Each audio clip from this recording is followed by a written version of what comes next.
سلامونه دوستانو، هیله من یم چې جوړ او صحتمند به اوسئ او تر دې مهاله به د صحت عافیت جامې پر تن ولرئ. ګرانو دوستانو، تاسو یو ځل بیا میډیکل اینډ ټیکنیکل چینل ته ښه راغلاست. ګرانو دوستانو، تاسو ته زه په دې ویډیو کې د دې لارښوونه کوم چې څنګه وکولای شئ تاسو په بایننس ایکسچینج را ډاونلوډ کړئ او په همدې اساس سره په کې اکاونټ جوړ کړئ او د الکترونیکي تذکرې یا هم د پاسپورت په واسطه باندې هغه وریفای کړئ یا تایید کړئ. نو ګرانو دوستانو، تاسو بایننس ایکسچینج هر یو ان شاء الله پیژنئ چې بایننس ایکسچینج یو نړیواله فرست نمبر لاین صرافي ایکسچینج ده چې په میلیونه ډالر کته او پورته کېږي او صرافي دلته بایننس ایکسچینج کې ټریډ یا بزنس کېږي او پر دې اساس سره د بایننس په والټونو کې خلک پیسې د لانګ ټرم یا د زیات مودې لپاره هم ساتلی شي، محفوظ وي او همداسې د قوي سکیورټي لري، ځکه د هم د پاسپورت یا تذکیر په واسطه اول تاییدي غواړي. د هغه وروسته مثال کله چې تاسو مثلا ویډرا کوئ هم یا تاسو له خپل صرافي څخه پیسې باسئ، هم له تاسو څخه ګوګل اتنټیکیټور غواړي یا هم مثلا موبایل وریفیکیشن غواړي، نو ډېره قوي او سکیورټي لري او د تاسو پیسې که په والټونو کې وي د محفوظ وي او د هک کېدلو د دې امکان ډیر کم لري یا د پیسو د ورکېدو له منځه تلو امکان ډیر کم ده، ځکه لومړنۍ نړیواله صرافي ده. نو ګرانو دوستانو، راځو تاسو ته په عملي ډول په دې ویډیو کې ښیم. نو که چېرته دوستانو تاسو تر اوسه پورې زموږ چینل نه وي سبسکرایب کړی، د چینل په سبسکرایب ته باندې کلیک وکړئ او له هغه نه وروسته په بلینګ یا ځانګړي په آیکن باندې کلیک وکړئ تر څو تاسو ته مهمې ویډیوګانې زر در ورسیږي. نو راځو دوستانو، اول که چېرته تاسو سامسنګ موبایل استفاده کوئ نو پلی سټور ته به مراجعه وکړئ، یا که چېرته تاسو آیفون استفاده کوئ اپ سټور ته. نو راځو پلی سټور ته راځو. کله چې پلی سټور ته راغلو د سرچینګ بخش کې بایننس نوم ورته لیکو، بایننس. کله چې بایننس نوم ورته ولیکل وروسته به باندې کلیک او سرچ کړئ. کله چې سرچ کړئ تاسو وینئ ته بایننس BTC خپله علامه هم تاسو د بایننس لري. ممکن په دې نامه باندې نورې صرافي ولري خو هغه اصلي صرافي یا اصلي اپ نه ده، ځکه بعضې وختونه لایټ او شی داسې فرق سره لري. نو دا بایننس اصلي اپ چې تاسو ګورئ تقریبا 500 میلیونو کسانو څخه زیات ډاونلوډ شوی دی یا ډاونلوډ شوی دی. نو دلته دوستانو ما مخکې څخه ډاونلوډ کړی، ما ته د اپډیټ اپشن را کړی دی. تاسو که چېرته نه وي ډاونلوډ کړی نو تاسو چې اول ځل ډاونلوډوئ نو تاسو به ډاونلوډ یا هم انسټالیشن اپشن درکوي. تاسو پر هغه باندې چې کله کلیک وکړئ او منتظر کېږئ به تر څو د ډاونلوډینګ یا هم د انسټالیشن پروسه ترسره شي.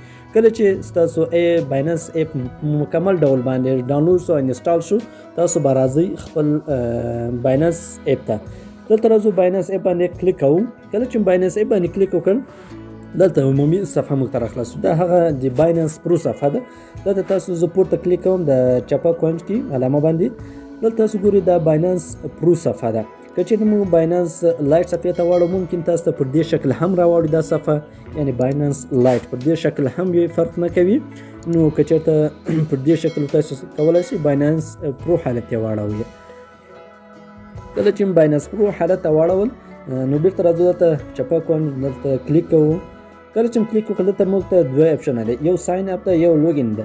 لوګین دا معنی چې موږ له پخوا څخه اکاونټ جوړ کړی وي، راجستریشن هم ترسره کړی وي او بیرته مثال اکاونټ ته داخلېږو، خپل مثلا ایمیل یوزرنیم یا پاسورډ هر څه چې موږ ورکړي دی هغه باندې داخلېږو.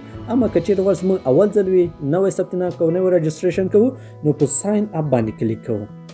کله چې پر ساین اپ باندې کلیک وکړو منتظر کېږو تر څو بعدي صفحه موږ ته راخلاص شي او هلته خپل راجستریشن ترسره کړو.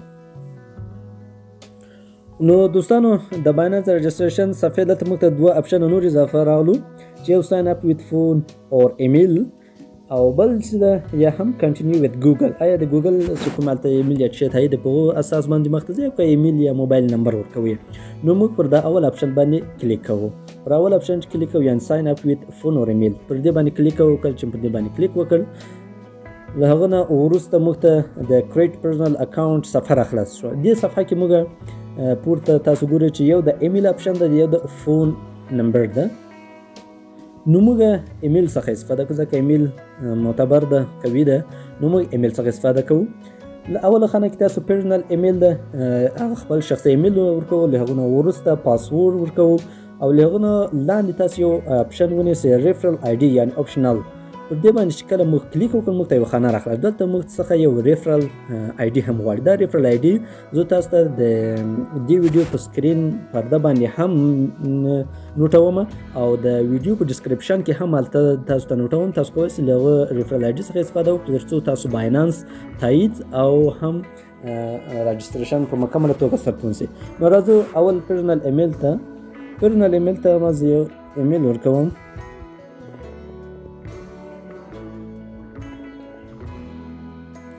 له هغه نه لاندې پاسورډ ورکوو. دلته هم باید یو سترانګ پاسورډ ورکړو. پاسورډ باید له اعدادو څخه تشکیل وي، له حروفو څخه حروف انګلیسي چې وي او پر دې اساس سره سمبولونو څخه باید تشکیل وي.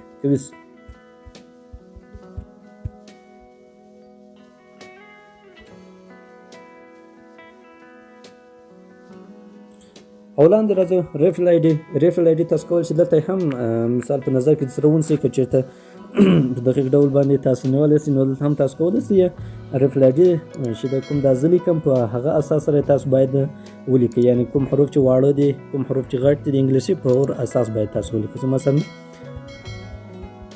CPA دلته ډش یا دا علامه تاسو وینئ دا یو خط ده، دا به ولیکئ ورسره. له هغه نه 00 یعنې 2 0 له هغه نه وروسته غټ حروف د زید او پی بیا 0 ده، بیا هم 5 زید M N 7. دا کله چې موږ ورکړل یعنې د موږ د ریفرل آی ډي چې دا مثلا CPA غټ حروف دي او هغه ډش یا کوم خط چې ده افقي او 00 ZP 05 ZMN 7. دا چې کله ورکړل دغه نه وروسته تاسو کومه سرکل یا سیل یا خانه چې ونیئ پر دې به تاسو کلیک وکړئ. کله چې کلیک وکړه خپل علامه هم تغییر کړئ.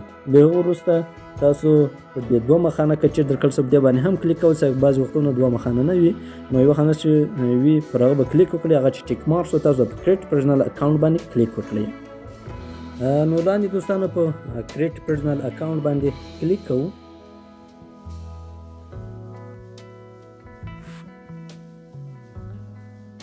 کله چې کلیک وکړل دلته د ایمیل ویریفیکیشن صفحه راخلاصه چې په دې صفحه کې دلته تاسو کوډ سنټ یعنې ایمیل ته جیمیل چې مو کړی وي هغو ته یو کوډ ځي. که چېرته دلته ګیټ کوډ لیکلی تاسو به پر هغه کلیک وکړئ او که چېرته په اتومات ډول باندې کوډ تللی ولو نو مستقیم به خپل ایمیل ته ولاړ شئ او کوډ به راواخلئ دلته به پیسټ کړئ. دلته تاسو وینئ باینانس کوم کوډ چې رالیږلی دی دا کوډ به تاسو په مکمل ډول کاپي کړئ. کله چې کاپي کړئ را به شئ بېرته د باینانس صفحې ته نو دلته پیسټوو. کله چې پیسټ کړل له هغه نه وروسته په سبمیټ باندې کلیک کوو. نو دلته موږ ته ټیک مارک علامه هم راکړه چې موږ ایمیل ویریفیکیشن انجام شولو.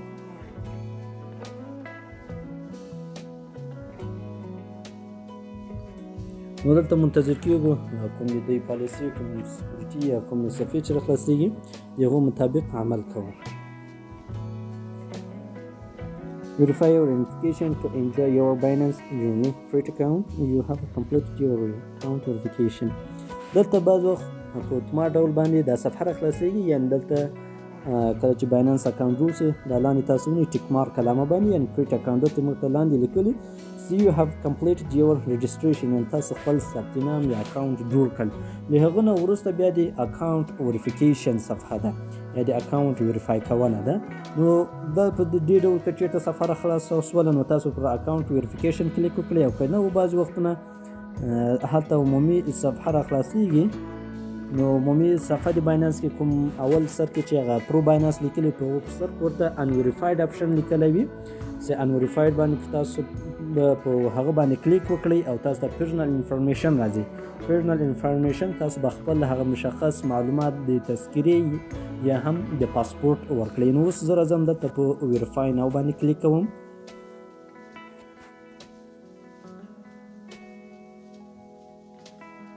کله چې په ویریفای ناو باندې کلیک وکړل دلته لیټس گو یو ویریفاید نو دلته راځو هغه خپل د مثال کنټري یا کوم هیواد چې د هغه ورته انتخابوو.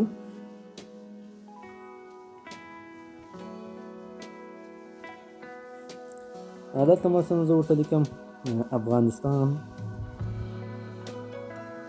دا مستقیم راوستل افغانستان سلیکشن انتخاب کړل. د هغه نه وروسته له موږ څخه پرسنل انفارمیشن غواړي، یعنې پرسنل انفارمیشن یعنې خپله د شخص مثلا لکه نوم، هغه ولایت او همداسې د زیږېدو نیټه او دغه معلومات. نو دلته په کنټینیو باندې کلیک کوو. کله چې پر کنټینیو باندې کلیک وکړو د هغو نه وروسته بیا هم کنټري ریجن خو انتخاب شوی افغانستان به باندې کار نه لرو.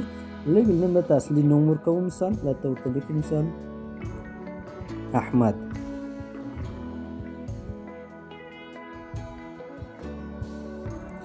له هغه نه وروسته میډل نیم ده او لاست نیم ده. میډل نیم دا مهم نه ده که اول نقطې هم فرق نه کوي. لاست نیم مثلا زه ورکوم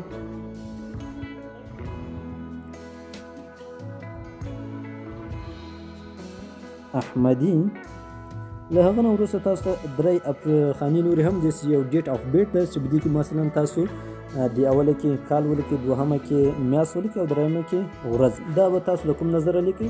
دا به تاسو خپل تذکرې یا هم پاسپورت ته ګورئ چې تاسو تاریخ تولد هلته کوم لیکل شوی ده، یعنې هغه تاریخ تولد دقیق به د پاسپورت یا هم برقي تذکرې تاسو دلته لیکئ. اوس مثلا دلته زه راځم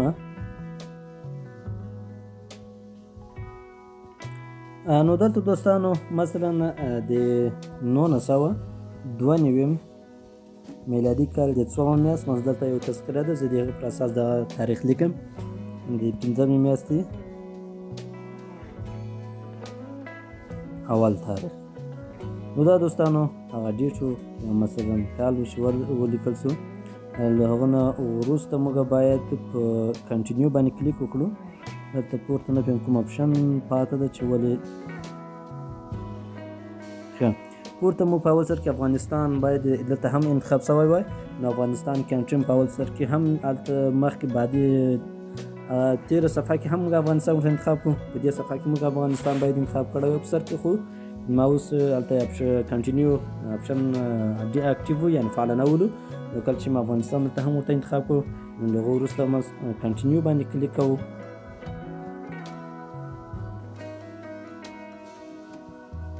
نو کله چې کنټینیو باندې کلیک کړو له هغه وروسته هوم اډرس غواړي، مثلا فول اډرس ته. نو دلته فول اډرس کې مثلا هغه اډرس ورته لیکئ.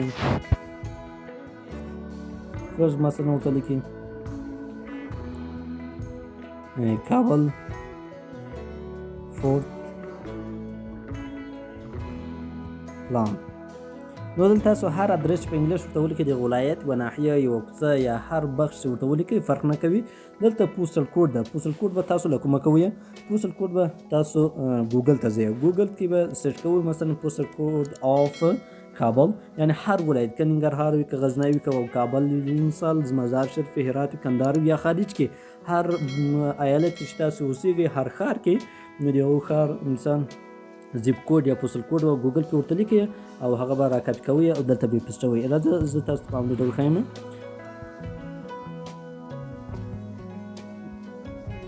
زه راځم ګوګل ته.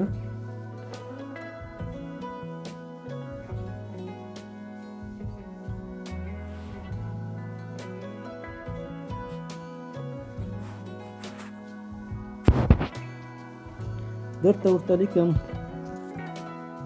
پوسټل کوډ آف کابل. نو دلته پوسټل کوډ آف کابل ورته ولیکل. دلته تاسو مستقیم ډول یې ماته راوستل، یعنې 24 شپږ 300. دا مکمل ډول باندې کاپي کوم. دلته ممکن بعض وختونه د ولایتو دوه مختلف کوډونه ته راواخلي، نو هر یو چې تاسو ورته انتخاب کړئ فرق نه کوي. دلته پوسټل کوډ چې کوم مطلب کړی و هغه پیسټوو. لاندې ښار ورته لیکو، ښار مثلا کابل. یو وروسته افغانستان خدای انتخاب شوی، کنټینیو باندې کلیک کوو.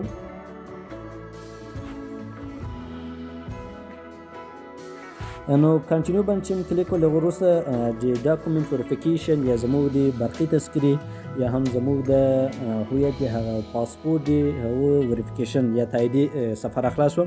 په دې صفحه کې موږ که چېرته اول معلومات موږ برقي تذکرې ورکړو نو ګورنمنت آی ډي انتخابوو. که چېرته پاسپورټ ورکړی وي نو پاسپورټ، او که چېرته خارجي هېوادو کې اوسېږئ ډرایور لایسنس هم ورته انتخابولی سئ.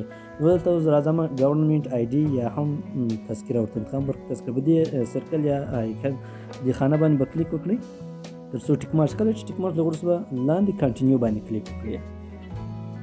دلته د ډاکومنټ وریفیکیشن یو څو نقطې موږ ته بیانوي چې تاسو باید ډاکومنټ یا آی ډي یا دا تذکره کوم ډول سره باید ورته ونیسئ. دلته ډاکومنټ چې ده اوله نقطه د دې کوي یعنی باید له تاریخه تېر نه وي، یعنې تذکره دې تاسو وي چې هغه باید له تاریخه تېر نه وي. همداسې اصلي تذکره وي یعنی کاپي باید نه وي، او مثال سکن باید نه وي، نو په دې هغه یې نه قبلوي باینانس کمیټه. او همداسې کوم کاور کې وي یا مثلا کوم پلاستیک چې وي له هغو څخه باید تذکره واخیستل سي او په روښانه ځای کې باید کېښودل سي، په کامل ډول باندې، په کلیر ډول باندې. بکګراوند یې هم شاته کلیر ډول وي، پاک وي، مثال یو تخته وي یا مثال یو داسې صفحه بکګراوند شاته ولري چې کوم خلا یا کوم مشکل کې رامنځته نه سي. نو وروسته په کنټینیو باندې کلیک کوو. کله چې پر کنټینیو باندې کلیک وکړل ستاسو دا کوم فریم چې وینئ د دې فریم په اندازه به ستاسو خپله تذکره ورته ونیسئ. اول به د تذکرې هغه د انګلیسي طرف ورته ونیسئ، کوم انګلیش صفحه چې ده د تذکرې هغه به ورته ونیسئ، یا د دې فریم په اندازه به ورته ونیسئ. فکس د فریم په اندازه باندې، او له فریم څخه باید زیاته هم ډیر نه وي او کمه هم نه وي. کله چې د صفحې د انګلیسي د برقي تذکرې انګلیسي صفحې عکس واخیستل، له هغه نه یعنی کانفرم فرنٹ سایډ دلته تاسو ته مستقیم ډول باندې سکین خپل عکس ښکاروي درته چې په دې ډول سره اخیستل سوی د صفحه ده او لیکنه کوم چې مثال خلانه رامنځته سوي یا کوم ځای پټوالی خو نه لري، نو دا دقیق ده. د وروسته په کنټینیو باندې کلیک کوم. کله چې پر کنټینیو باندې کلیک وکړو دلته تاسو ته لیکي پلیس د بیک اف آی ډي کارډ ان د فریم، یعنې په دې فریم کې تاسو د تذکرې هغه د بعدي صفحه، یعنې مثلا بعدي صفحه هغه د پښتو یا د دري ژبه لیکل شوې وي هغه صفحه مو ورته راخلو. نو دا هم باید د فریم په اندازه باندې برابر وي، نه زیات وي نه کم وي. نو کله چې دا هم عکس اپلوډ شولو نو له هغه وروسته موږ ته په کنټینیو باندې کلیک وکړو. که چېرته ستاسو عکس خراب راغلی وي، خپ راغلی وي، نو دلته ریټیک فوټو باندې هم کلیک کولی سئ، دوباره همدا عکس واخلئ. د همدې تذکرې مثال کوم عکس تاسو اخیستی مثال یا د شا طرف یا د انګلیسي مخ طرف، نو دلته په کنټینیو باندې موږ کلیک کوو. زموږ عکسونه ټول صفحه دي. ډاکومنټ اپلوډډ کمپلیټ شو، دلته موږ ته ټیک مارک راکړو. له هغه وروسته په کنټینیو باندې کلیک کوو. کله چې موږ په کنټینیو باندې کلیک وکړ دلته زموږ د فیشل وریفیکیشن زموږ خپله مخ یا فیس چې ده د دې تاییدي غواړي. دلته تاییدي مثال له موږ څخه سلفي اخلي. سلفي چې اخلي دلته د یو څو نقطې ذکر کړي دي چې اوایډ ویرینګ هیډز، یعنې خولۍ باید په سر نه وي. اوایډ ویرینګ ګلاسز، عینکې باید په سترګو نه وي، تاسو باید عینکې لرې کړئ له سترګو. اوایډ یوزینګ فلټرز، او کوم فلټر باید استفاده نه کړئ، مثلا په مخ باندې یا میک اپ یا دا شیان اضافي استفاده نه وي. او یوز انف لایټینګ، او باید تاسو په یو روښانه ځای کې ودرېږئ تر څو ستاسو سلفي په کامله توګه باندې راشي. نو دلته بین وریفیکیشن د لاندې کلیک کوو. کله چې کلیک وکړ نو زموږ صفحه د لوډینګ په حالت کې ده. دلته موږ ته مثلا د هغه نو دا د سلفي عکس اخیستلو سفر خلاص شو. په دې سفر کې موږ باید سلفي په کامل توګه باندې په مخ ورته ونیسو تر څو Open your mouth. دلته دوی موږ ته Good. Shake your head. هیډ یعنې سر وښوروئ. Blink your eyes. او سترګې مثلا ورپوئ. نو دلته مثلا دوی امر کوي ستاسو سر وښوروئ، ستاسو سترګې ورپوئ، او په همدې اړخ سره تاسو مثال سندان وښوروئ. دا د هغه خپل مثال تاسو څخه سوال کوي، تاسو هغه په مطابق عکس عمل ښیي. مثال که درته وایي ستاسو سر وښوروئ، تاسو سر ورته وښوروئ. که دا یې درته وایي مثال په انګلیش باندې چې اوپن یور ماوث، یعنې خپله خوله خلاصه کړئ، یعنې تاسو وغږیږئ یا سندان وښوروئ. او که چېرته مثلا تاسو ته وایي چې سترګې خلاص کړئ، تاسو باید سترګې یعنې اوپن یور آی، یعنې سترګې خلاص، تر څو دوی په دې مطمئن شي دا یو روباټ نه ده، یو انسان ده. نو کله چې دا وریفیکیشن هر څه کمپلیټ شو، له هغه وروسته په کلوز باندې کلیک کوو. کله چې دا هم تایید شو نو براوز او دوست باندې کلیک کوو. نو دلته منتظر کېږو تر څو د باینانس له طرفه کوم عوامل یا کومه پروسه چې ترسره کیږي هغه ته باید منتظر شو چې دوی بعدي صفحه موږ ته څه شی راخلاصوي. لکه بعض وختونه ممکن له سره لوګین وغواړي یا هم ممکن بعضې کومې اپشنونه تاییدي وغواړي. خو په عموم کې زموږ باینانس اکاونټ رجسټریشن هم ترسره سو او د وریفیکیشن یا تاییدي دا هم ترسره سو.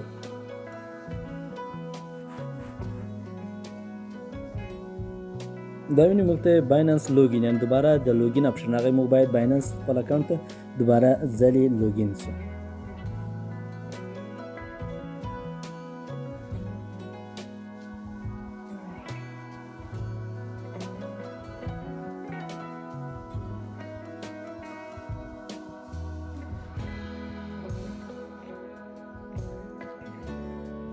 کله چې خپل د باینانس ایمیل چې موږ باینانس ته جوړ کړی هغه پیسټ کړل یا ومې کړل، وروسته نیکسټ باندې کلیک کوو.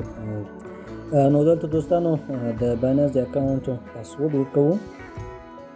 پاسورډ کله چې موږ اکاونټ جوړوو باید دقیق ډول سره لیکلی وي او په سکرین شاټ مو هم اخیستی تر څو راڅخه غلط نه شي. نو دلته په لوګین باندې کلیک کوو کله چې مو پاسورډ ورکړو. له هغه نه وروسته کومه صفحه چې راځي دلته ګیټ کوډ باندې کلیک کوو تر څو زموږ جیمیل ته یو کوډ ځي هغه به رااخلو او دلته به پیسټوو. لوګین وریفیکیشن کوډ ده، دا لوګین وریفیکیشن کوډ به راواخلو. که تاسو وینئ کله چې دا په مکمل ډول باندې کاپي کړل دلته به په مکمل ډول سره پیسټ کړئ. دغه نه وروسته په سبمیټ باندې کلیک کوو. کله چې په سبمیټ باندې کلیک وکړ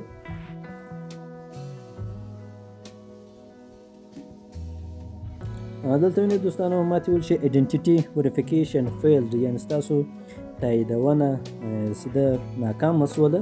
نو لاندې لیکلي چې ټرای اګین یعنې دوباره زر کوشش وکړو ځکه ما کومه تذکرې عکس چې ور ولېږل نو دا له مخکې څخه مثال تایید شوی دی نو پر هغه اساس سره دا نه قبلوي. نو تاسو باید کوشش وکړئ چې دقیق معلومات ورکړئ او دقیق تذکرې عکسونه ور ولېږئ، خپل سلیپي هم دقیقه ورکړئ. نو کله چې مثال ستاسو اکاونټ جوړ شي نو هغه صفحه ستاسو سره خصوص په دې اساس به ستاسو اکاونټ جوړ وي او تاسو ته لیکي یا هم که چېرته وریفای نه وي تاسو ته لیکلي وي چې ان وریفاید. دوستانو هر کله چې تاسو باینانس تایید شي تاسو به دلته راسئ د خپل چپ طرف باندې د علامه باندې به کلیک کړئ چې کلیک کول دلته مینو چې خلاص شوه دې کې تاسو وینئ باینانس یوزر ده مثلا او دلته شنه ټیک مارک علامه لیکل مثلا وریفاید مثلا دا باینانس تایید ده او نور د پیسو د ورته رالیږلو او د لیږلو هر څه نه مشکل نور خلاص ده. نو تاسو کولی شئ ډیپازیټ ورته وکړئ، ویډرا ورته وکړئ او نور اکاونټ ستاسو تایید شو. نو دوستانو که چیرته بیا ستاسو اکاونټ تایید نه شو یا ویریفای نه و نو په دې قسمت باندې ان ویریفاید لیکلی یا بعضې وختونه کله چې ستاسو اول اکاونټ رجسټریشن ثبت نام وکړئ له هغه نه وروسته پر دې قسمت باندې ان ویریفاید لیکلي نو تاسو به پر هغه ان ویریفاید باندې کلیک وکړئ او له هغه وروسته تاسو د تاییدي یا ویریفیکیشن پروسه مخته ځي. نو دوستانو دا و د باینانس ته رجسټریشن او ویریفاید تاییدولو پروسه. نو ګران دوستانو په راتلونکي ویډیو کې به تاسو ته دې لارښوونه وکړم چې څنګه تاسو کولی شئ په باینانس ایکسچینج یا صرافي کې ویډرا وکړئ او ډیپازیټ وکړئ، یعنې څنګه تاسو کولی شئ USDT یا ډیجیټل ډالر له صرافي څخه مثال یا له یو بل شخص څخه یا له یو بل باینانس څخه یا له یو بل هر ایکسچینج څخه خپل باینانس ته راولېږئ، خپل والټ ته یې راولېږئ او څنګه وکولی شئ له خپل والټ یا له خپل باینانس څخه یا له خپل اکاونټ څخه بل شخص ته ولېږئ. نو دوستانو کوم تر دې مهاله چینل سبسکرایب کړئ، چینل سره سبسکرایب کړئ. نو په الله سپارم د خدای په امان ښه وخت ولرئ.